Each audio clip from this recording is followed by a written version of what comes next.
Okay, talk to everybody on we are on Parshat Masei, and we found interesting verse, which the language of the verse is a little bit difficult. The connection of Arei Miklat is cities of refuge, which the Jewish people had to set up, 6 of them, and then afterwards they had to add on another 42. These were cities of the Levim, that if a person killed accidentally, then he could flee to those cities. It had a double function. Number one, it was a form of galut because the person had to leave his home and had to go and live in that city, and therefore also a form of kapara, and also like a form of education. That being around the Levim, who are holy people, he got to understand what was the sanctity of life, that he shouldn't have come to kill even accidentally. And the Torah tells us then that these cities of refuge shouldn't be like used as an asylum for people who killed willfully. And the Torah uses this expression, "V'lo tachanifu et haaretz asher atem ba, ki adam hu yachnif et haaretz." Well, the word tachanifu means you shouldn't, let's call it, Rabbi Steinsaltz Chumash translates it as, you shouldn't tarnish the land which you are, as the blood will tarnish the land. In other words, what you do is you take a person who willfully killed and you allow him to go into the city of refuge and to use that as an asylum, so that's tarnishing the land. And then the pasuk carries on, it means because the land will not be atoned for, and for the blood that it is shedded, excepting through the blood of its shedders. In other words, when a person kills willfully, so he should be put to death and not run to the city of refuge. The question is that the Mefarshim deal with is just this language of the Lord Tachanifu. The actual literal translation of the word Tachanifu means to flatter. So before we'll explain the actual pasuk itself from the Gemara, in other words, the simple meaning of the pasuk, from here we learn V'lo tachanifu. The Sifriya learns that there is an isur to flatter someone, and the Rabbeinu Yonah in his Sharei Tshuva, the famous Rabbeinu Yonah, lived in the 13th century, and he says a very interesting thing that already shows us what exactly is the problem of Chanukah. He says that a person is not allowed to machlip, is not allowed to flatter anyone, and a person should be so strong in character that even it means of sometimes giving up his life, he shouldn't machlip. Now, what in the world does that mean? That a person, that there's an inyan of a yareg or al yavor concerning flattery. So actually, this is what I want to share with you, that there's two inyanim of flattery. The first, let's call it an ethical moral problem, and the second aspect, which Rabbeinu Yonah speaks about, is flattery as a religious problem. The flattery of, which is a very simple thing that we sort of like can relate to, it's very like simple. The flattery on an ethical moral plane is one that has to do with a flaw in character. In other words, when a person's two-faced, he smiles at you, he flatters you, he says it's such a nice person, but inside he's got daggers. In other words, that what he does is it's a form of like dishonesty and a form of like corruption in character, that a person is, as the Rosh says, echad b'peh ve'echad b'leiv. He says one thing, but in his heart there's another thing. That's the one aspect of flattery. But then there's a second aspect of flattery, which Rabbeinu Yonah is speaking about, and that is the religious aspect of flattery. The religious aspect of flattery is that it's a corruption of truth, not only a corruption of truth, but it could be a border on a denial of the Torah. And how so?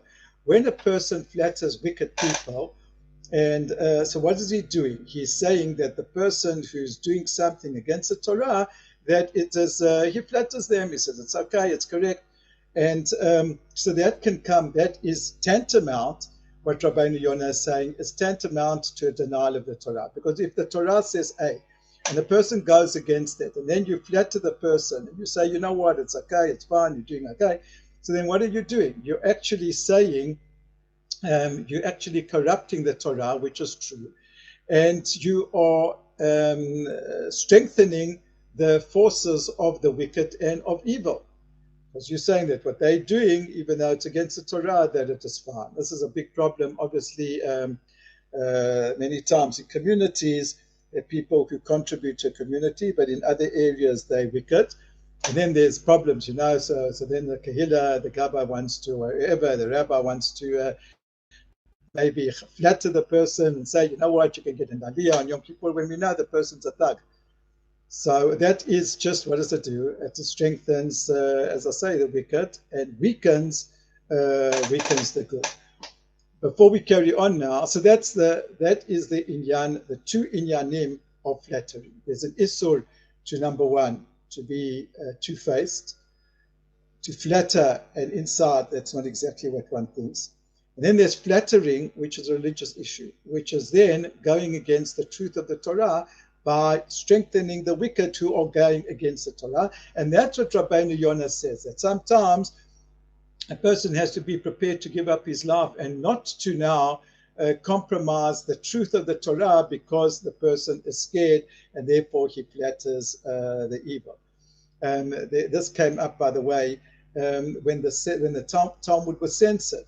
As many times the censors were, sometimes they were Christians, sometimes they were Jews.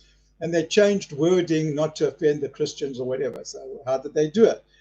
So some people say that, okay, so then that came, it was on that issue that Rabbeinu Yonah was speaking about, that one can't flatter and make the people feel nice. When the Talmud says X, it's X. You're not allowed to change it.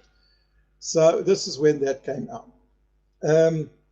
It's interesting just to note that in Mishlei, the book of Proverbs, of chapter 17, verse 15, it says, "Matzdik rasha u'mashiach tzadik to'avat Hashem gam shnehem." A person who vindicates, he justifies the evil, the wicked person. U'mashiach tzadik, and he condemns. He's always indicting and condemning the righteous person. To'avat Hashem gam shnehem. It's an abomination to Hashem, both of them. Now we can understand, for example, why a person might flatter the wicked. But why? Okay, because he's scared, he's a person who's prominent in the community, he's got kavod, he's got all these things, why people flatter. But why should a person vindicate why should a person indict the tzaddik? But from here you see an interesting phenomenon. That is the metziut, that's the reality. The people who stick up for the wicked, they always finding faults with the righteous. It's all part of the flattery. The flattery is that to say that the wicked person's okay. So then part of the justification is that you have to show that the people who be made truly righteous, they're not so righteous as people think. The two go together. And as once Rab Melamed said, the problem is that there's these people who are who fake Yirat Shamayim. They've got a fake. They are false people who have got the awe of Hashem, and they always hide behind, you know what, they don't want to criticize this, they don't want to criticize that because of machloket. But when it comes now to because the people who they want to have machloket with, or let's say stronger with them politically or whatever. But when it comes then to starting off all sorts of like fights with people who are like weaker than them, even though they're the righteous, they've got no bound. Whereas the people who are truly Yirat Shamayim have got true tzidkut and righteous, so they criticize the wicked, even if the wicked are stronger than them.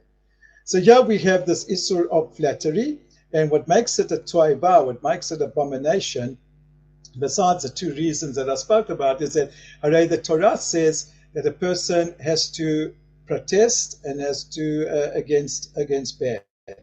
So if a person, for whatever reason, he's scared, he's this or that, whatever it is, a person doesn't want to protest, okay, so keep quiet. But then to go and to flatter and to compliment the people who do things against the Torah, so that's the abomination that Hashem finds. Now, so we end off now with what is this? What is the simple meaning of the pasuk is? We said over here, it says, "Velo tachanifu et haaretz." You shouldn't literally flatter the land. Ki adamu yachanif et haaretz. The blood will clothe it. it's innocent blood, which you don't avenge by executing the criminal, that will flatter the land. What does that mean, to flatter the land? You can flatter people. What does it mean, flatter the land? Rav Shimshon, Rav Paul Hirsch, and others, what they say is like this. They say that what is flattery? Flattery is a person is evil, and then a person flatters the person that, no, you know what, you're good, you do other things which are not, you're righteous, etc. So when a person, the land, what the Torah is saying is that if one now doesn't execute justice, and the land then will also engage in flattery. It absorbs the blood of the innocent person, and now Hashem will measure for measure. He will also do flattery.